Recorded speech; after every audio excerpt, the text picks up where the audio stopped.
जय श्री राधे। आज गौड़ीय गोस्वामी वृंद में 5वें गोस्वामी पाद श्री गोपाल भट्ट गोस्वामी पाद का चरित्र हम लोग आस्वादन करेंगे।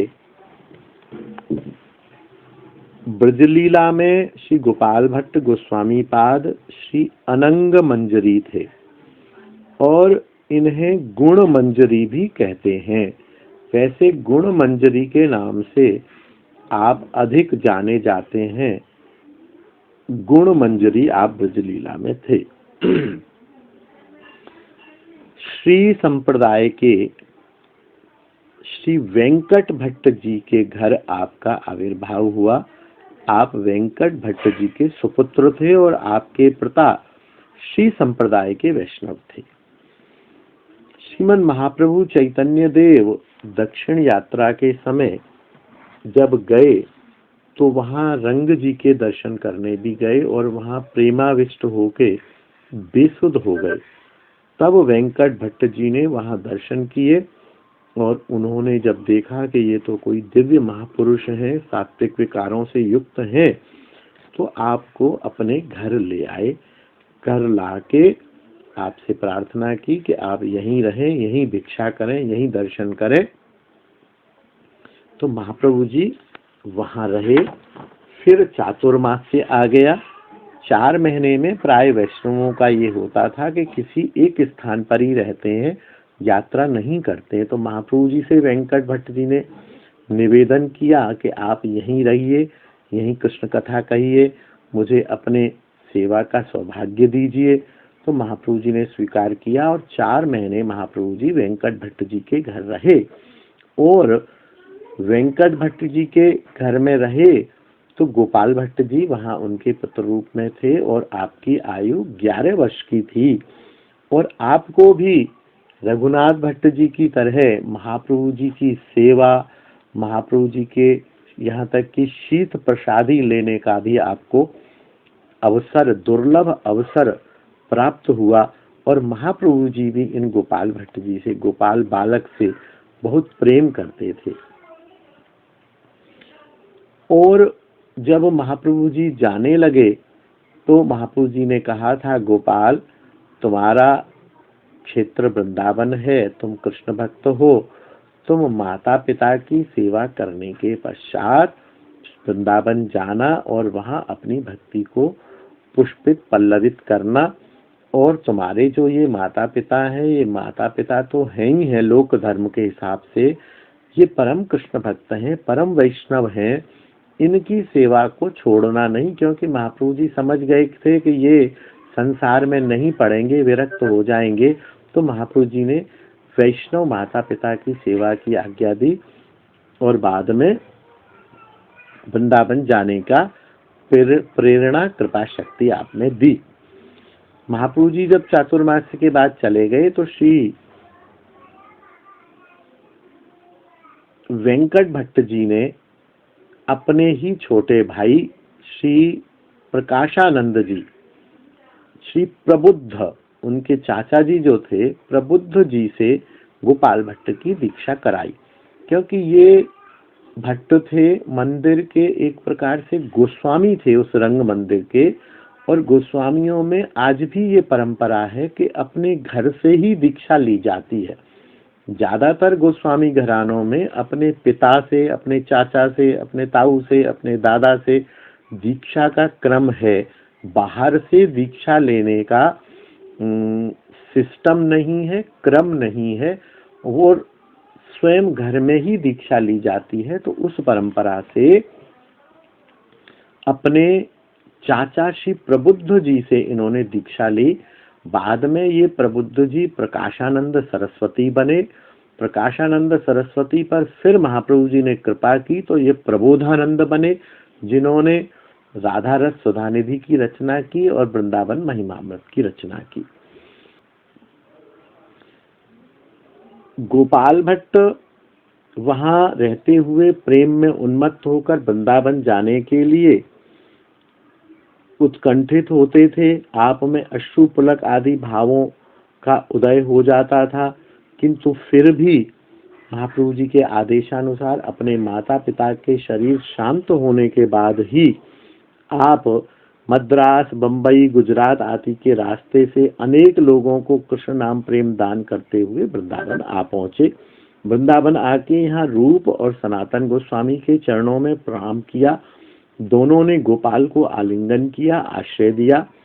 आप कुछ दिन राधा श्याम कुंड के बीच में जो केली कदम्ब है वहां रहे। उसके बाद जावट के पास किशोरी कुंड में आप भजन साधन करते रहे और श्री रूप सनातन ने महाप्रभु को पत्र द्वारा गोपाल भट्ट के वृंदावन पहुंच जाने की सूचना भेजी और महाप्रभु अति प्रसन्न हुए और वहां से महाप्रभु ने आपको अपनी डोर, कौपीन और बहिर्वास अपने प्रसाद रूप में गोपाल भट्ट के लिए भेजा, जो आज भी श्री राधा रमण मंदिर में सुरक्षित है, संरक्षित है और उसके दर्शन होते हैं।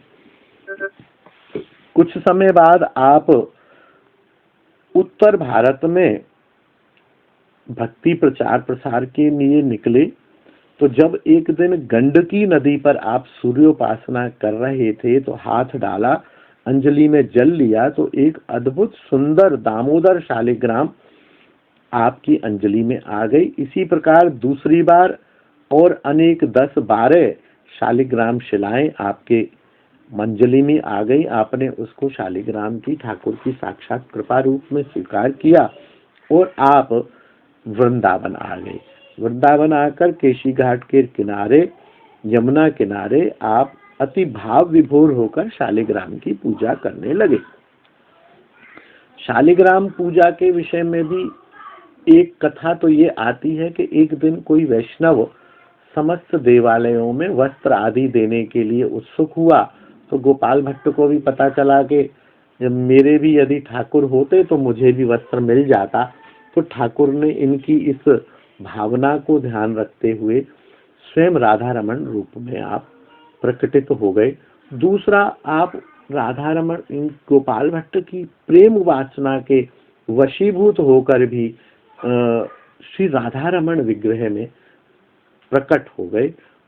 तभी श्री राधा रमण जी को स्वयंभू कहा जाता है। श्री राधा रमण जी का विग्रह हम आप लोग रोज दर्शन करते हैं, कितना सुंदर और शालिग्राम से निर्मित है। शालिग्राम जो होता है वो एक पर्त टाइप होता है, उससे विग्रह निर्माण करना संभव नहीं है। शालिग्राम से स्वतः जो बन गया सो बन गया, उसको बनाया नहीं जा सकता है। और इस बात का प्रमाण ठाकुर के दर्शन करने से मिलता है और गोस्वामी पाद भी कहते हैं। राधा रमण जी की एक और खासियत है कि राधा रमण जी जब विप्लव हुआ, मुसलमान आए, यवन आए, कुछ भी हुआ, राधा रमण कभी भी वृंदावन से बाहर नहीं गए। गोविंद चले गए, गोपीनाथ चले गए, मदन मोहन चले गए, लेकिन राधा रमण वृंदावन से बाहर नहीं गए। बाद में देववंद्य नामक गांव के एक ब्राह्मण बालक गोपीनाथ को आपने दीक्षा दी और दीक्षा देकर राधा रमण जी की सेवा का भार सौंपा, क्योंकि आप तो विरक्त थे, आपका गृहस्थ नहीं था, आपका परिवार नहीं था। देवबंद का एक ब्राह्मण बालक, उसको दीक्षा देके श्री राधा रमण जी के सेवा का भार सौंपा और गोपीनाथ जो थे उनको गोपीनाथ पुजारी कहा जाता था। गोपीनाथ जी के छोटे भाई श्री दामोदर जी ने फिर गोपीनाथ जी से दीक्षा प्राप्त की और दीक्षा प्राप्त करके श्री राधा रमण जी की सेवा को करते रहे। आजकल जो गोस्वामी पाद विराजमान है राधा रमण जी में, जो श्री राधा रमण जी के श्री अंग की सेवा करते हैं, वो सब श्री दामोदर गोस्वामी पाद की संतान और वंशज हैं। गोपाल भट्ट गोस्वामी पाद ने सत्क्रिया सार दीपिका और संस्कार दीपिका नाम के ग्रंथों की रचना की। श्री कृष्ण कर्णामृत की श्री कृष्ण वल्लभा टीका भी गोपाल भट्ट जी ने स्वतंत्र रूप में रचना की।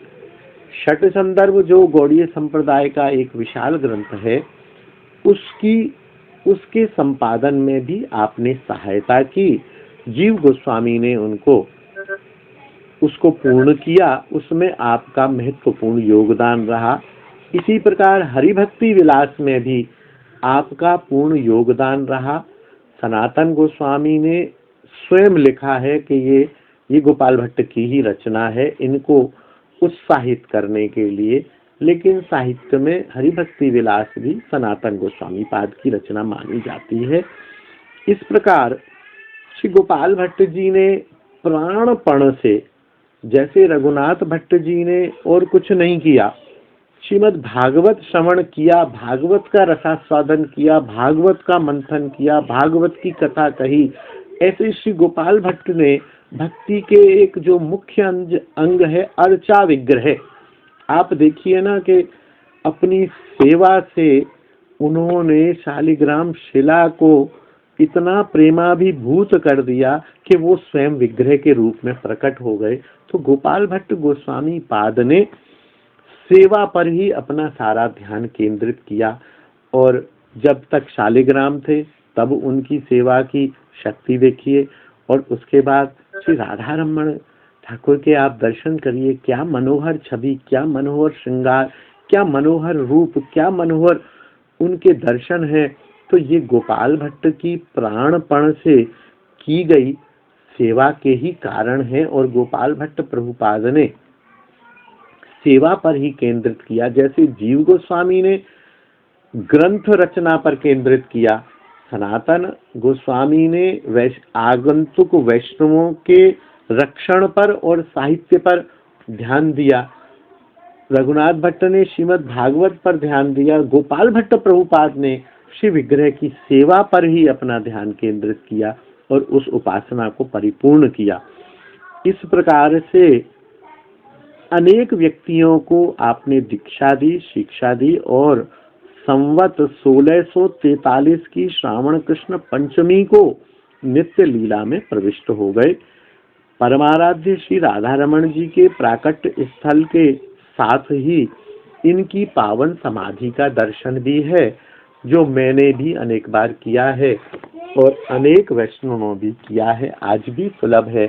ऐसे श्री परम अन्यतम गौड़ीय गोस्वामी श्री गोपाल भट्ट जी के चरणों में हम सादर नमन वंदन प्रणाम करते हैं, और उनसे उस श्री विग्रह सेवा की जो निष्ठा उनकी थी, जो प्राणपण से किया, उसका यदि एक बूंद भी हमको वो प्रदान करें कृपा करके, तो अपने को धन्य मानेंगे।